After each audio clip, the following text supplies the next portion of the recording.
Wow, there is a lot of concern today about the mark of the beast in the book of Revelation. And really, there's nothing to worry about there because the beast can't even be in our future. John said in Revelation 17:10, the heads of the beast represented 7 kings. And he said one of the kings was alive at the time of his writing, and 5 had already died. That puts the beast firmly in John's day. Now here's the most likely identity of the beast in a quick chart. It's the Roman emperors that reigned from the start of Christ's ministry up to the destruction of Jerusalem. This was the 40-year generation of wrath just prior to the start of the kingdom age. He said 5 had fallen. That would be Tiberius, Caligula, Claudius, Nero, Galba. Then he says 1 now is, at the time of his writing. That would have had to be Otho. And 1 was yet to come, and he would only remain for a little while.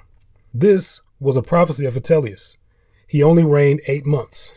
And John says the beast himself is an 8th, meaning the entire beast represented the 8th king in John's count.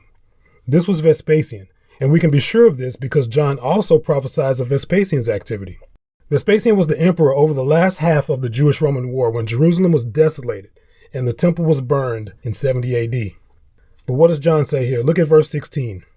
And the 10 horns which you saw, and the beast, Rome, these will hate the prostitute, unfaithful Jerusalem, and will make her desolate and naked, and will eat her flesh, and will burn her up with fire. This is exactly what Rome and the client kings who helped them did to Jerusalem. This was the judgment and coming wrath Jesus had warned them about. Matthew 23, starting at verse 34.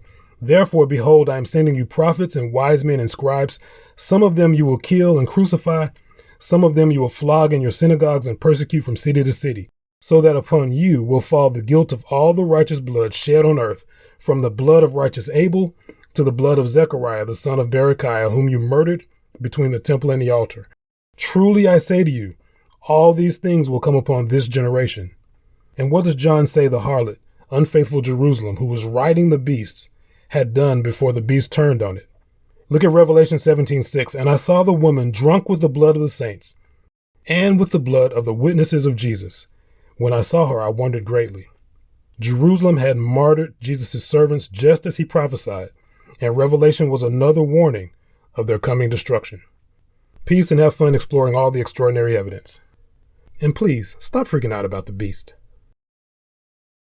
We believe there's a mountain of evidence, so let's start at the base and climb all the way to the top.